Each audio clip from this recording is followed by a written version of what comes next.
If you are an altcoin, you have to decide what your value proposition is going to be.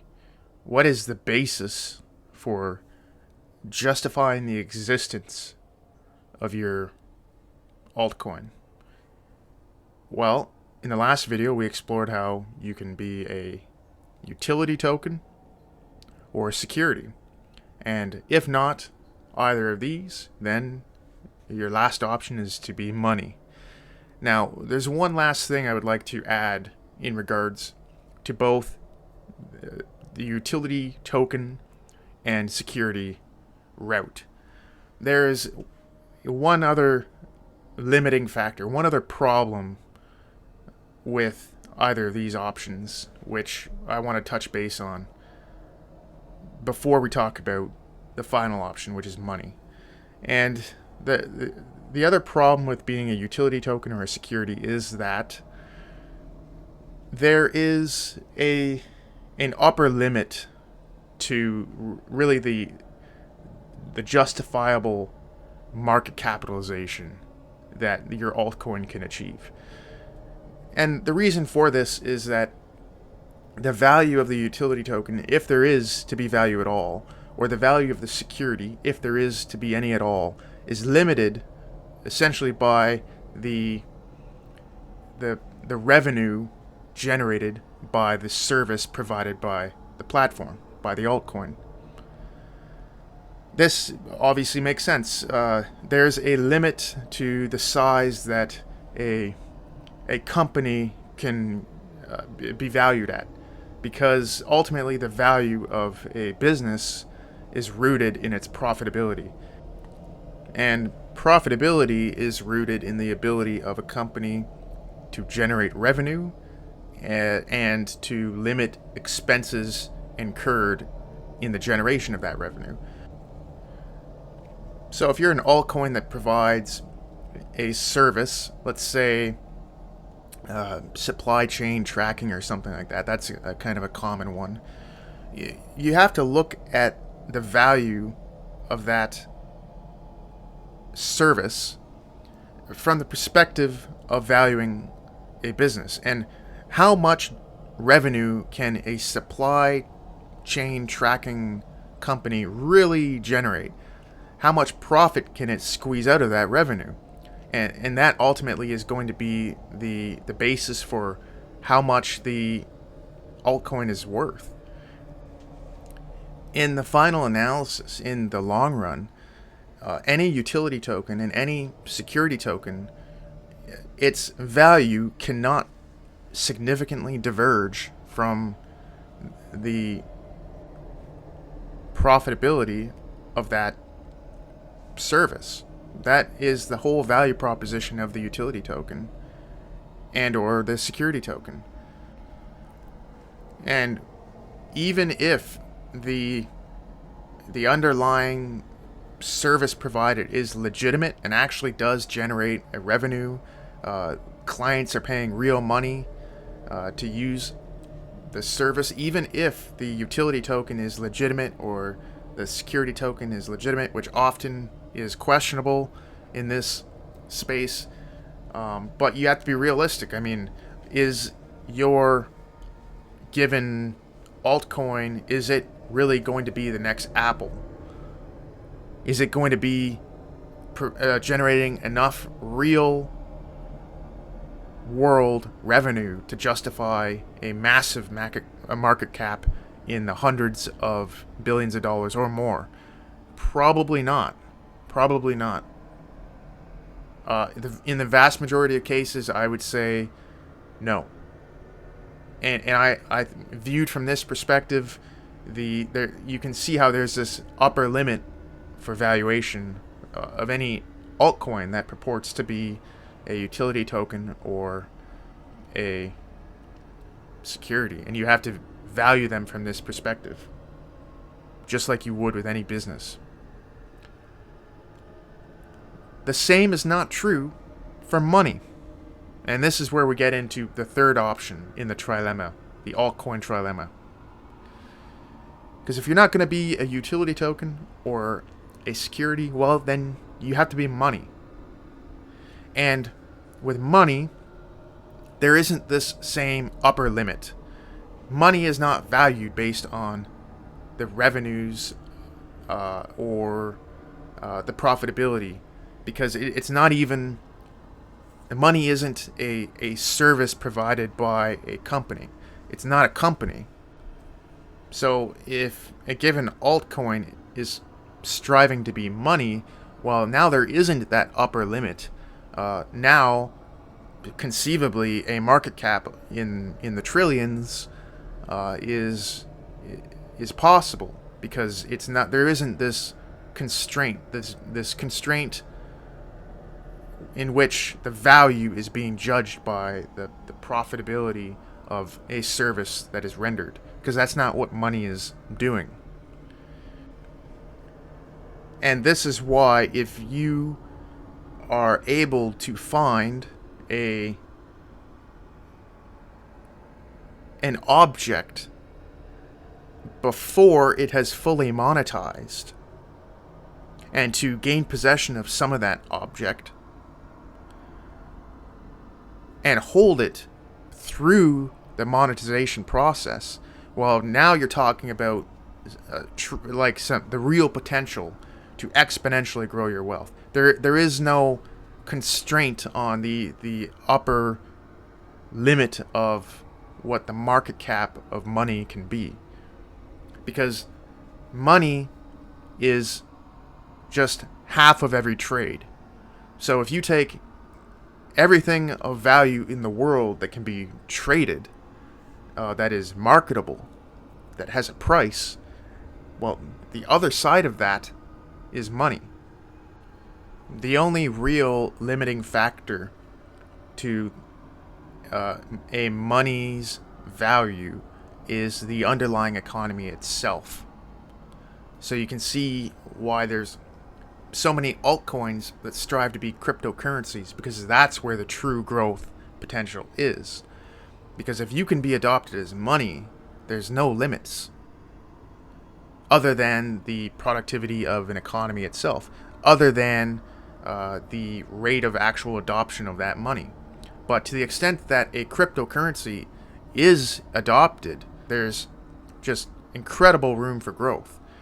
And to the extent that a cryptocurrency were to ever be adopted as a world reserve currency, or to the extent that it was ever adopted as a universal medium of exchange, I mean, well, to be able to obtain a portion of that given cryptocurrency before that process has ended is just an incredible opportunity. It really a once in a lifetime, once in a generation opportunity, even a once in a millennium or once in a humanity type of opportunity. It's not very often that you get to buy a portion of money before it has become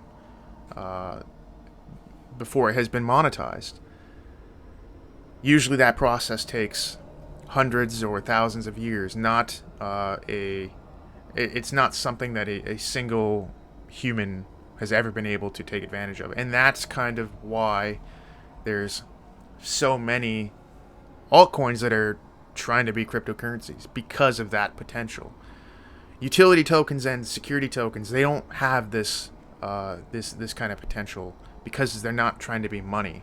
But all the cryptocurrencies that are trying to be money, that is exactly why they're doing it. Because if it works, if the cryptocurrency is adopted and it becomes money and it monetizes, boy, that's it's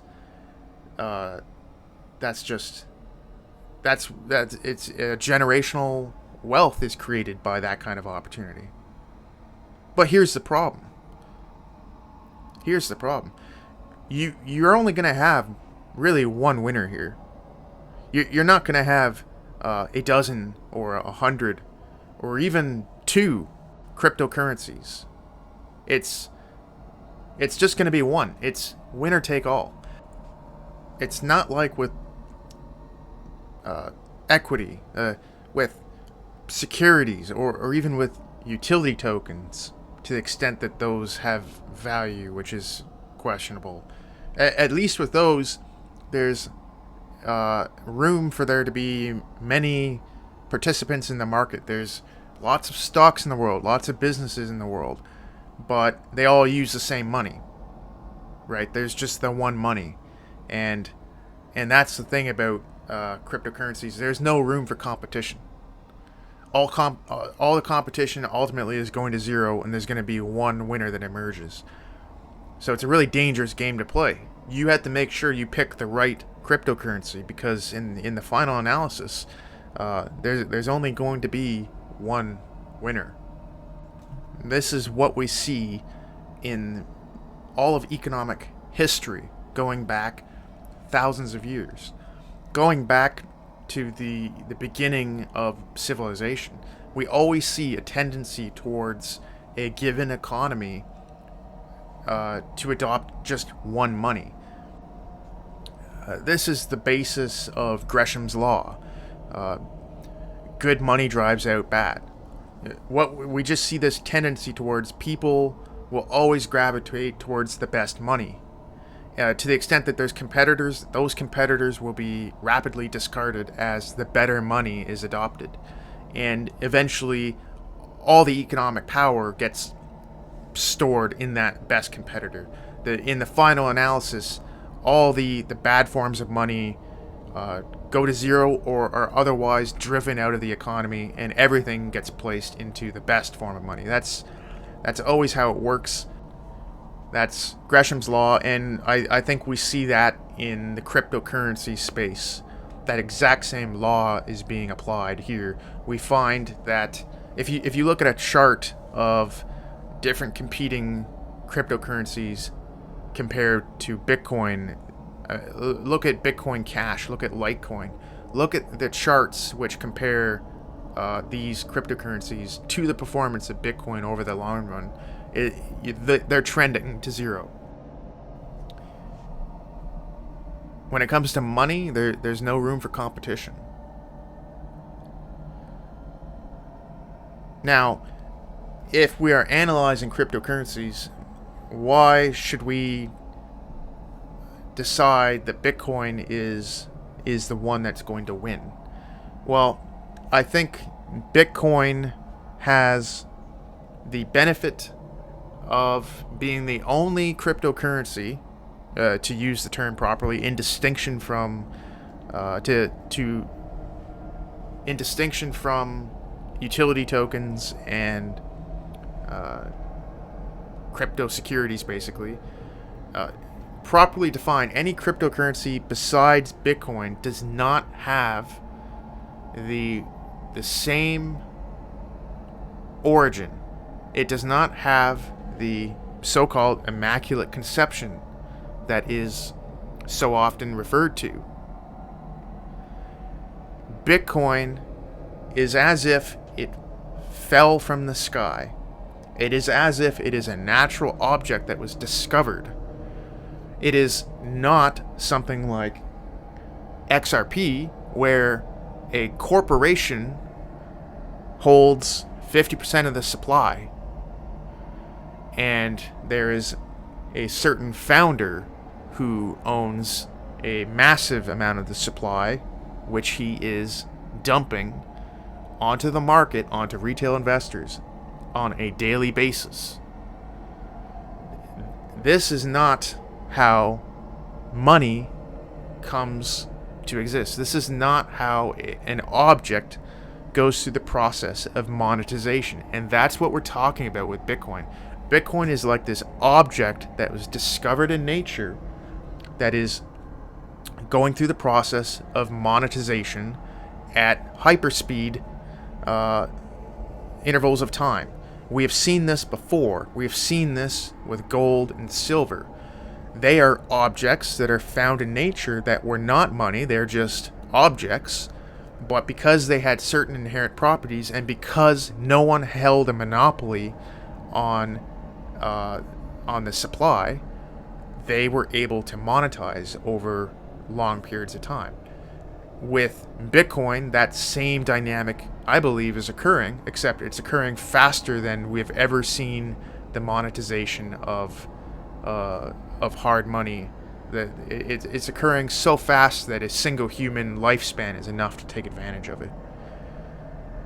And you can't have that with any other cryptocurrency, precisely because, by definition, all altcoins by definition come after Bitcoin. And after Bitcoin, there's not the same dynamic in which it fell from the sky and is just being discovered, right? Because by the time Litecoin and XRP and Doge come around, all these competing cryptocurrencies, by the time that they were founded, everyone knew that digital scarcity was possible on a technological basis, and therefore, as soon as these coins were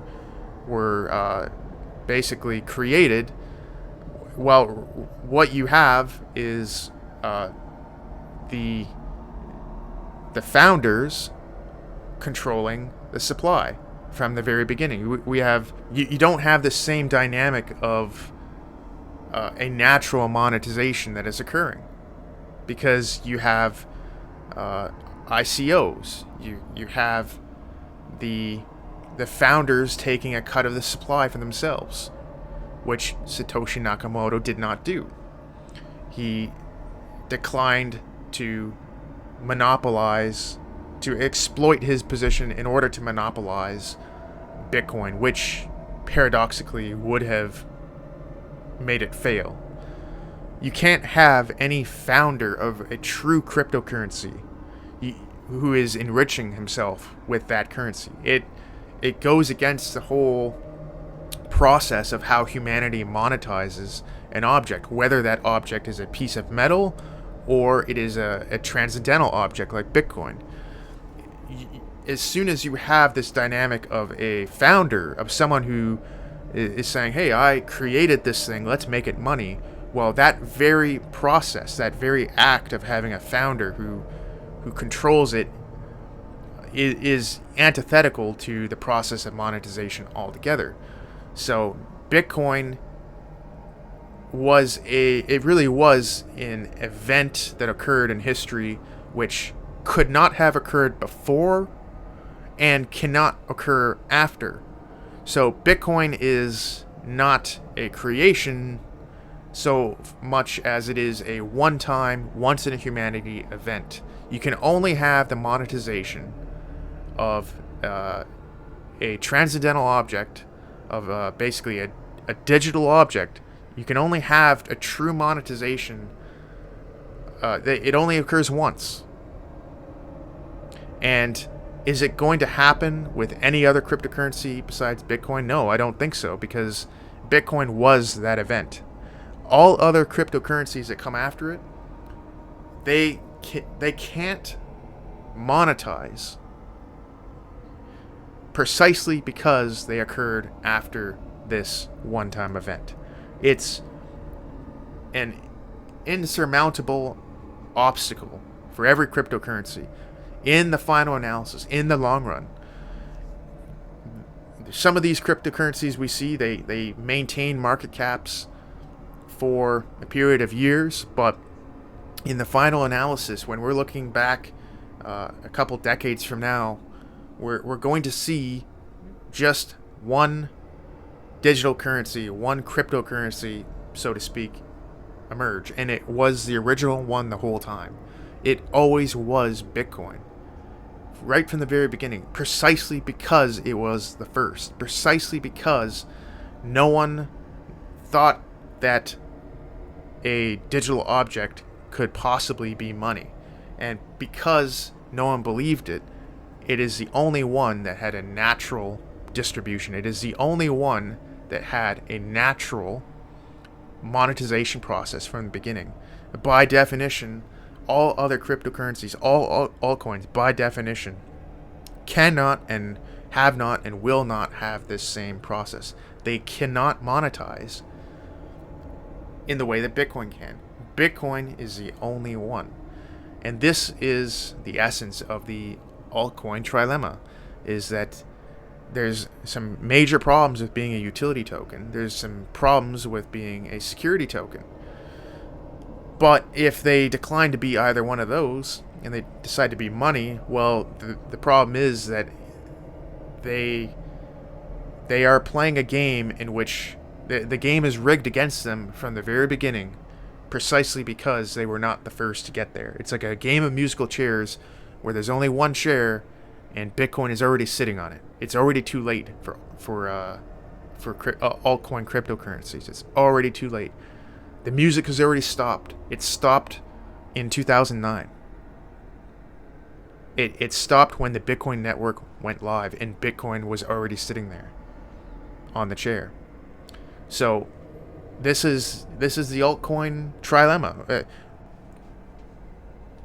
And this is why I only own Bitcoin, because the real opportunity here is not the opportunity provided by any utility token or any crypto security, to the extent that there is any value in either of those at all. And many of these utility tokens and crypto securities are basically scams. Many of them probably are not legal, and to the extent that any of them are legitimate, they have this cap on how much they can ever actually appreciate in value. The real opportunity here is with cryptocurrency. It always was. It's not with utility tokens. It's not with crypto securities. It's buying an object, buying a portion of ownership of an object which is in the process of monetization. That is where the real opportunity is. It's the only opportunity that I need. I don't need altcoins. I don't need utility tokens. I don't need securities. I just need to hold an object that is in the very, very, very early stages of what I believe to be monetization. That is the only opportunity that I need